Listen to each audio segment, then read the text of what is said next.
Welcome to Pivot, a podcast hosted by Katie Day, where we find out how business owners have been pivoting their businesses to stay relevant and successful. Hey guys, what's going on? Katie Day with the Move Me to Texas team with Coldwell Banker Realty in Houston, Texas, here with another episode of the Pivot podcast. Today, I am joined by my good friend, Stephen Kim Holmes. No, that's not my name. By my good friend, Stephen Kim. Stephen, how are you doing today? Steve Kim Holmes. Amazing. I'm amazing, Katie Day. How are you doing? I am doing well. It's so good to connect with you. Yeah, you as well. And you know what? Thank you so much for having me on your podcast. I take this as a huge honor. So thank you so much. Thank you. I'm excited that we get to connect and kind of talk a little business strategy and stuff like that. So Steve and I actually met initially via Instagram. The gram. So Steve is a business coach and client of the Tom Ferry coaching system. So he was featured on one of Tom Ferry's blogs. And, so like you read the blog and he talks about, agents or whatever. So I started following him. And I guess, did you follow me back? Probably. Maybe. Yeah, probably. You know what? I'm going to say, yeah, probably. Well, because we knew each other, like when and then basically fast forward, 6 months. I don't know when your blog post was, but fast forward 6 months or a year later, we were in Anaheim at the summit, and both of us wake up early in the morning and work out. So we were both in the gym at like 5, 6 a.m. before the conference, and we passed each other. And I think, was it you that said it to me or me that said it to you? And you're like, I totally said it to you. You're too fancy. I was like, Katie Day. You're like, oh, it's good. And we had like sleep in our eyes and everything, like. Our faces were like all mangled from the night before, but I was like, what I loved was that it was just this instant connection, and how you were on Instagram was exactly how you were in real life. And I totally appreciated that. So it was awesome. Yeah. Yeah. So it was just funny because like we met in the gym. I think it was like day one of summit, because we'd both gotten in the night before. We're working out at the gym, and then like we basically hung out. We kept running into each other that week. Like we just were like, oh, hey, cool. It was like great to meet you. Went on with our workouts, but then we kept popping up, and seeing each other. And I'd like to think we've become good friends now at this point. In my mind, maybe not in yours, but in mine. No, in my mind, we're great friends. How about that? Not good friends, great friends. Awesome. Well, I'm glad we're on the same page there, because this would be awkward if it weren't. Anyways, so so we met obviously initially over social media. We met in person, and then the thing that I really like about you, Steve, is that one, you're super positive. Even when things are down or when things are tough, I feel like you always seem to find a silver lining. And I think that you give really good business advice. So I enjoy our conversations. I enjoy catching up with you because I'll be really down or really upset, and we have a conversation, and you're like, but look at all these things that are going well for you right now, So it's always a good time. That's a huge compliment coming from you, by the way, because so many people. Like honestly, like that is awesome. So thank you. I don't know. That just totally like made my day. One other thing too, we should share when we met in Anaheim. I'm pretty sure for the duration of Summit, all you did was make fun of my Canadian accent. Well, I didn't necessarily make fun of your accent. There are just certain words that you say that sound funny. So like what? Like about. Don't try to Americanize it. You also say admin. Yeah, admin. No, you're just saying it like an American to make me seem like a crazy person.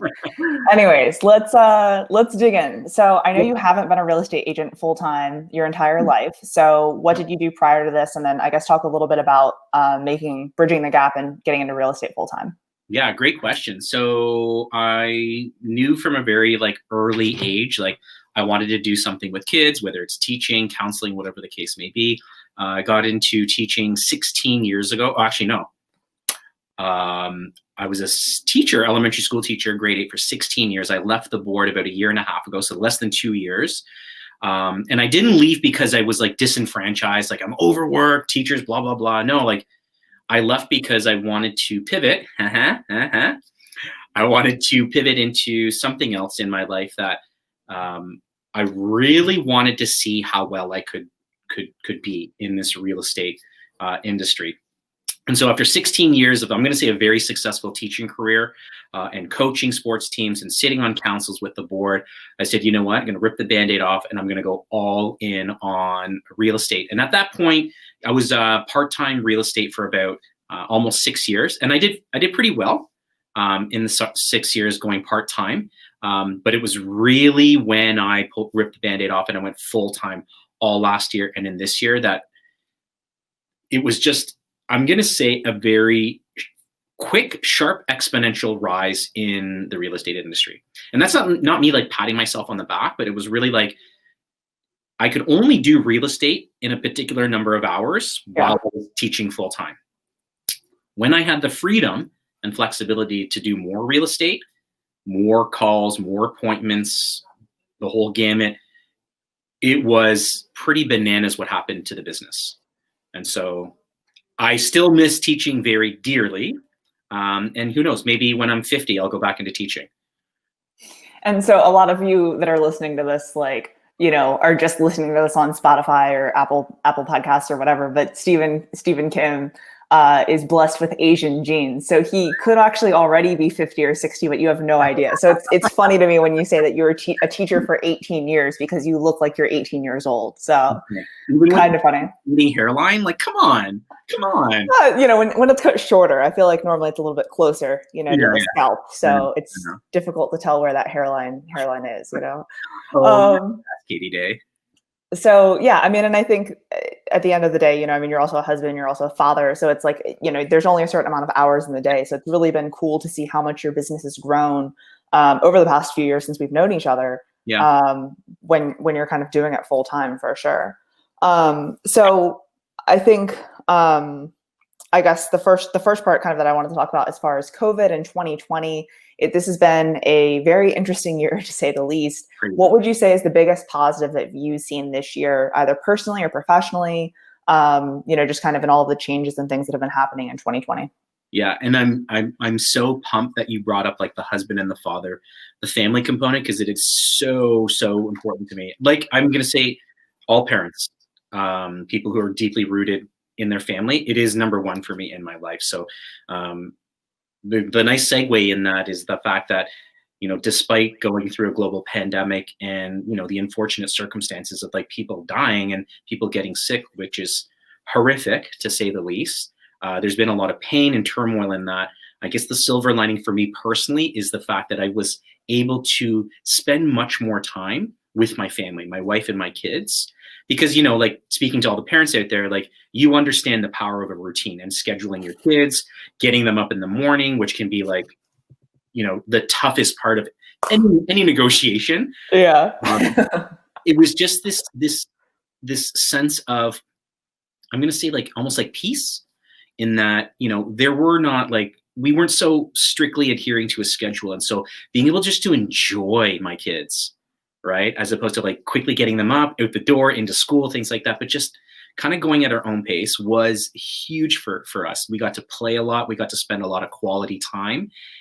And as realtors, we're always on, right? We are always on. I'm going to say a lot of us are challenged by not being able to master our own schedule because we are in a very kind of reactive industry. And so being able to spend this time with my family, but really be present was huge for me. I'm going to say is the number one benefit, I guess, through COVID. And then I guess professionally, what I saw was, you know, everyone was like, you know, we have to pivot. We have to change into doing things more virtually and innovative and social media and video and blah, blah, blah, blah, blah.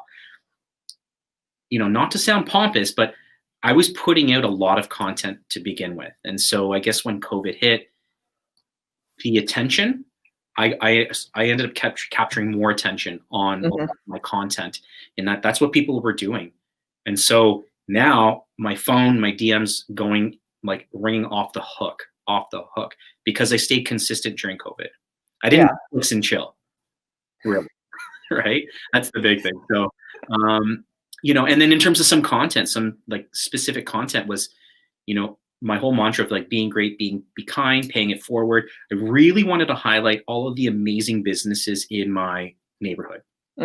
So just like you, Katie, I know you crushed that scene in supporting local businesses, getting them on podcasts. I did the same thing, and it was pretty powerful to see just how appreciative people were when you were coming at it from a complete place of service. I just want to serve you. I want to promote your business, and I'm not looking for anything in return. And that was a very powerful, I'm going to say that very powerful period in I'm going to say social media during COVID for me.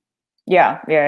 And I think that one thing too, especially in seeing a lot of the podcasts and live interviews and things like that you were doing throughout kind of the stay-at-home order, at least, and kind of the height of everything happening, it was such a nice like break in social media. It's like people are complaining about having to wear masks or having to be home or the grocery stores or whatever, and it was like so cool to see these local businesses that you go to on a very regular basis, like talking about what they do best and talking about like different specials that they're running or how they're delivering food or whatever it may be. So that was really nice for me, even from afar. It'd be even cooler, if obviously it's the neighborhood that I live in and, I know Bob or whoever it is that runs that store. So I thought that was really cool. There's a local pizza place in my community. They've been operating for 41 years. And I remember they were doing these amazing pizza kits that you would take home, make with your family, whoever it may be. Yeah. And I remember ordering 4 pizza kits, and I popped open the trunk of my car, and there's like this younger kid. He's like, without saying anything, he's like, it's funny because you refer to me as Stephen Kim Holmes. This kid's like, are you Stephen Kim Holmes? I'm like, oh yeah. And we're talking through the rear view mirror. He's like, oh my gosh. He's like, I saw your highlight of my parents' pizza place.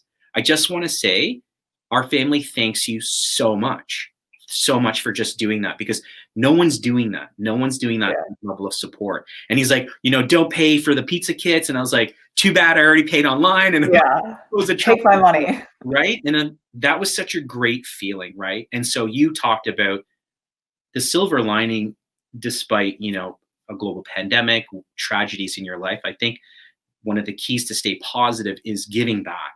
And I share this with a lot of people. Like, you're having a crappy day, whatever the case may be, give back to other people. Even if you think you're not in a position to give back, just watch how powerful that selfless giving is. It's transformative, to say the least. Kind of on a lighter note of that. Yeah. So, I do truly like love supporting local businesses, like not just restaurants and bars and things like that, but whenever, especially through all of the past few months, whenever I go and get to-go food from a restaurant and it's like terrible, greasy food, I always tell my personal trainer that I'm just trying to support local businesses. And he's like, okay, like I get what you're saying. He's like, but you could just give them money. And I'm like, well, but like then they have food that's going to go bad. Like my money is great, but like, there needs to be goods and services exchanged, It was like, it's similar to me training with you, I'm just trying to support local, So I laugh when you're like, I picked up 4 pizza kits, obviously for your family, but like, I'm just trying to support local. Need to get 4 pizzas. Yeah, we don't need 4 pizza kits, not one bit, but it's just like, you know what? Like, we freeze them, we can use them for whenever. It's supporting people during that time. So, which was pretty awesome. And I was following all your stuff too, which was like on point. I'm keeping up with you, Katie Day.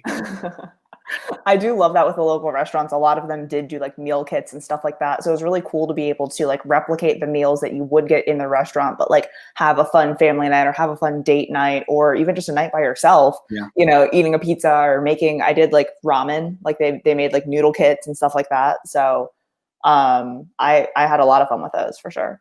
And how is it? Is it ramen really good when it's fresh in the restaurant? Like objectively, not bad? Yeah, no, I mean, it's really good. So, I mean, you have to think like the 2 major components of any noodle dish are going to be the noodles and the broth. Yeah. Right. So the, broth that I got was a brisket ramen. So it was a beef broth. And like it, came in one of the little plastic containers like that you would get Chinese food in. And like it had probably an inch of like fat on top, like, so it was legit, like awesome, narrowy, fatty goodness. I kind of forgot why we were even on this podcast anymore. We could just talk about food for an hour. Honestly, like I still remember that time we went to Summit, or when we were at Summit, we went to this real cool food mart, and that was awesome. That was really good. That's, I think, when we realized that we were going to be friends is when we ordered like all of the food. And then like I turned to you and I was like, what do you think about dessert? And you're like, totally in, let's do it. I'm like, I was totally judging you, by the way. Yeah, right. Judging me for not eating more food. Yeah. So, I mean, obviously, you know, I don't think honestly that you changed your business significantly. I think you just continue to do what you needed to do over the past 6 months this year. You know, like I don't think there was like a time that you're like, I need to adjust how I'm doing business. You know, I think that you were already doing a lot of video, you were already doing a lot of things virtually, you know, with you know, coaching and things like that. We're very fortunate to have been using Zoom for a very long time.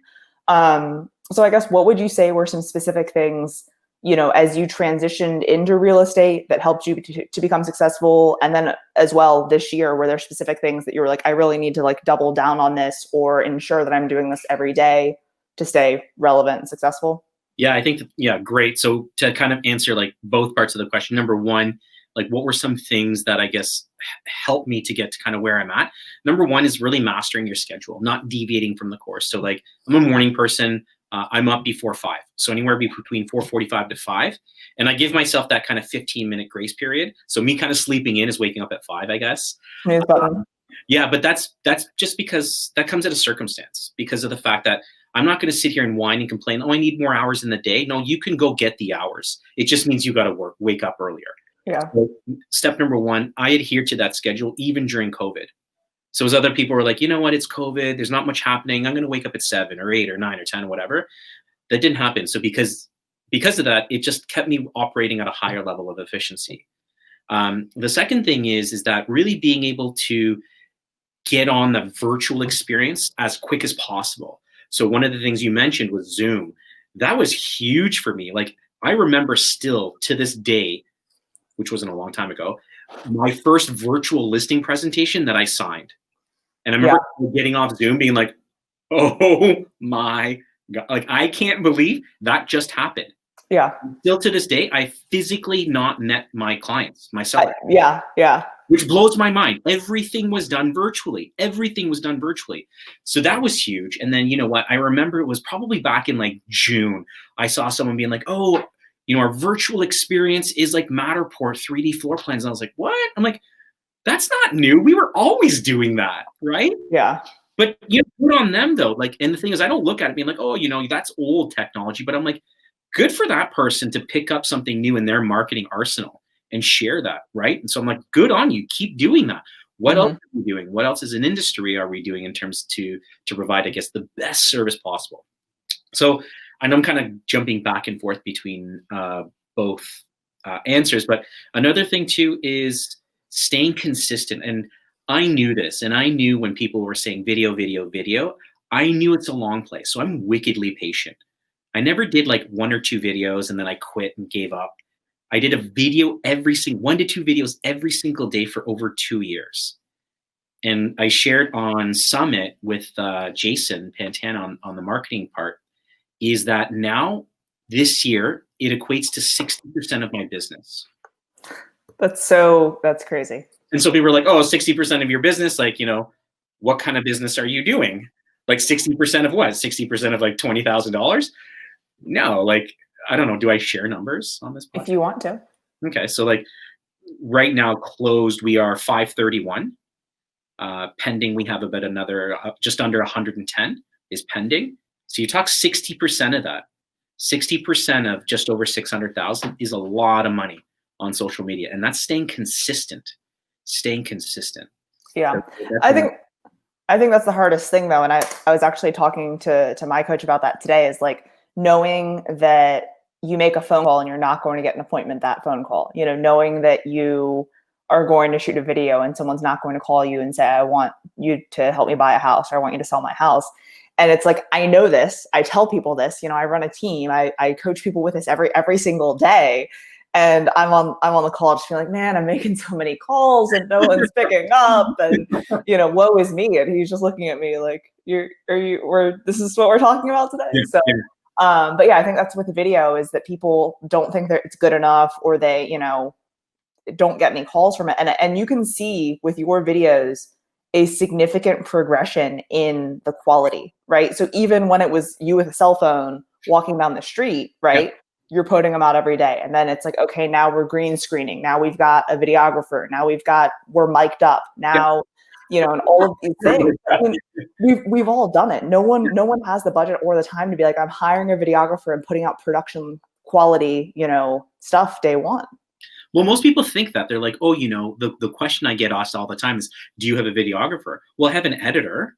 Yeah. Who does like listing videos for me. So he kind of wears both hats. But at the end of the day, it's been a pretty seamless transition. He came in with me having put out a year's worth of content. Yeah. So he knew exactly what I was about, exactly what I was looking for. Yeah. So going in like this, I hopefully, you know, realtors are listening. When you hire a videographer, just make sure it's not a silver bullet in that they're going to solve all your social media woes. Yeah. You need to have enough content for them to be like, oh, so this is what Katie's about. This is what Sean's about. Like, that's the reason why it fails all the time. It's not the videographer's problem.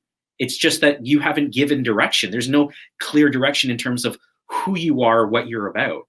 Yeah. So, and another thing too is a lot of people are like, oh, you know, you have a videographer, you know, or, you know, but he has a videographer, but she has a video editor. Okay. We've put out enough content to get to that point. Right. So I think that's something people have to think about is like, start on your iPhone without a gimbal, without a mic. Yeah. Because that shows like that's raw and authentic. And there's still a place for raw and authentic on social media. Yeah.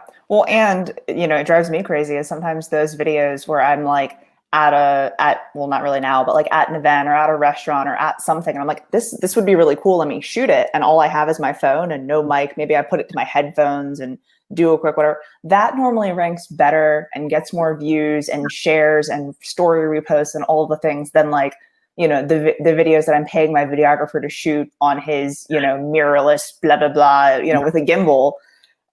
You know, so. And you know what, like there's such a huge space for that because everyone thinks that like social media is for like perfectly curated and crafted content. Yeah, I guess so. Like there definitely is a place for that. But trust me, there is a tremendous need for just like raw, authentic content. And so one of the things when I entered into the social media sphere is I didn't want to post anything personal. I didn't want to post anything about my family. So you will never see my kids' faces. So whether it's on stories or whatever, they're wearing glasses or I'll put an emoji on their face. You know what's wild though? This is what's crazy. So my daughter just turned 8, Jordan just turned 8, and Noah just turned 5. I posted a picture of my daughter and I when she was 2.5 a few weeks ago. It is my highest ranking post of all time. And I'm not talking like a little bit. I'm talking, it just blew. Give the people what they want. Because they're like, you know what, Steve talks so much about being a dad. And I do. I just want people to know that like, I'm a kick-ass dad. I'm a kick-ass dad first and foremost. So when I show those pieces, it's like, people are like, oh my gosh, like he never exposes this part of his world. So to get a little bit of a glimpse in that, I thought it is so tremendously powerful. And the reason I share that is because I hope someone hears this and says like, you know what, I'm just going to show them a little bit about who I am. Right. Yeah. And I think that speaks volumes to building that trust that we all so desperately are trying to get as realtors. Yeah. No, I mean, we could go on for hours about this, but there's a restaurant here that they don't post their child on social media, and they literally, her hashtag is emoji baby because they always put an emoji over her face. Yeah. And I was having a conversation with one of the owners earlier this week, and I was like, "How's emoji baby doing?" Like I literally those were the words that came out of my mouth, you know. So it's like it's kind of funny, like she's developed her own persona, you know, that she doesn't even know about, or maybe she does. I don't know. That is so funny. That's hilarious. So yeah, personal content reigns supreme. Always. Cool. So I feel like, you know, we've taken a little bit of a turn on in this conversation, but all good. What would you say? No, I'm going to go even further off the course here. What would you say is a fun fact about you? Something either that no one knows about you or, you know, like your hidden talent or secret or something like that. Sweet. I don't know if it's a secret, but I was I don't even know if I could say this, but I was a professional DJ for how many years now is it? It'd be 22 years that I was a professional DJ. And I'm talking like working in clubs, working in clubs. So not like, bedroom DJ kind of doing this and that, but working in some clubs, some pretty big clubs. So that's cool. On the ones and twos. What was your name? DJ Stevie K. Okay. When I remember when just starting up, my buddy was like, "Oh man, you got to call yourself DJ Soul," and Seoul's in Seoul, South Korea. And I was like, "No." Good plan, good dad joke, but at that point, how many ever years ago, you were like, "No, man, that's not cool." No. Today, you would be like, all in. Cooler, so, but that was a little known fact. That's interesting. What kind of style DJ were you? I did a lot of house music. Okay. So that was kind of my big thing when I was in clubs. It was a lot of kind of the generic top 40s and stuff. But really at the end of the day, I was a big house junkie. I loved my house music. So that's awesome. I don't think you even knew that, eh? I did. I didn't know that. You didn't know that about me. About I didn't know that. But I mean that explains a lot. Steven and I, along with a few other people, were in a 40-minute Uber ride when we were in California, and we got to take over the sound system in the car. And you did have a little bit more excitement about the electronic music over the rap music and the rock music. So that explains a lot. That forever reminds me of Higher Love. Honestly, every time I hear that song, it just makes me smile. I think about our quick little jaunt over to Huntington Beach. An hour and a half later, that was hilarious. That was awesome. Yeah, no, that was a good time. Cool. As far as any other advice or anything else that you want to add, I know we've kind of been all over the board here. Is there anything else that you want to add as far as, business advice, entrepreneurship advice, things like that? Entrepreneurial advice, it's hard, and it should be hard, right? Whatever you're trying to attain, whatever goal you're trying to pursue, it's got to be hard. And if it's not hard, then you're selling yourself short. That's number one. And just understand that part of this, no one's really got the perfect formula. We're all learning. So whether you follow this person, that person, whatever, at the end of the day, you do you. You'll find your own tribe and then hedge hard on that. Never deviate from who you are, and just take every failure as a learning opportunity. And I know that's crazy cliche to say, but the people who get it, get it. If you think you want to do something, you want to pursue a goal or a passion, and it's going to be perfect without any hiccups or obstacles, you're in for, and you're in for a huge or a rude awakening, right? So to be able to kind of build up that resilience to kind of push through that, COVID-19 is a perfect example. Yeah. Pushing through a global pandemic. What are you going to do? Fold your cards because of the environment and the circumstances? Or no, you're going to do you. You're going to get stuff done, right? And the people who got stuff done, they're sitting leaps and bounds ahead of other people, right? Not that I feel any sense of pride being ahead of someone, but no, but it's if you're ahead of someone, your goal is to bring other people up along the way. Yeah. I know that's like Mr. Kim putting his teacher hat on more than a realtor hat, but yeah, I think it served me very well being an entrepreneur. Yeah, no, for sure. So one thing I realized I didn't introduce in the beginning was where you actually are. All we covered was you being Canadian. So my apologies. So Steve Kim is a real estate agent in the Toronto area. Richmond Hill is where you live, right? Yeah. So can I qualify that? Because a lot of people say, "Oh, he's from Toronto, Canada." That's Ontario. That's like me saying Katie Day's from Houston, USA. Okay, so why don't you tell everyone where you're from and how they could get in contact with you, or how if they were looking to connect or anything like that, where or how they could do that. Amazing. From Toronto, Ontario, Canada, and then in terms of following me, I'm going to say, check me out. I know Katie's posted my handle on there. Just check me out at Stephen Kim Homes, and then just send me a DM, and I would love to connect. Here to serve. Happy to serve. Cool. Well, Steve, it's always a pleasure. I appreciate you taking the time to chat today, and talk business a little bit. Talk life. Yeah, more life than business, I think. Yeah. Thank you, Katie Day, for having me on. You're awesome. I take this as a huge, huge opportunity. So yeah, I'm just really humbled that you asked me to do this. Cool, man. Well, I appreciate you as well. And I'll see you soon. Boom! Virtual fist bump. Peace. Be great, be kind. Thanks for listening to this week's episode of Pivot. Be sure to subscribe so you don't miss an episode and follow Katie on social media at MoveMe2TX to stay up to date in all things real estate.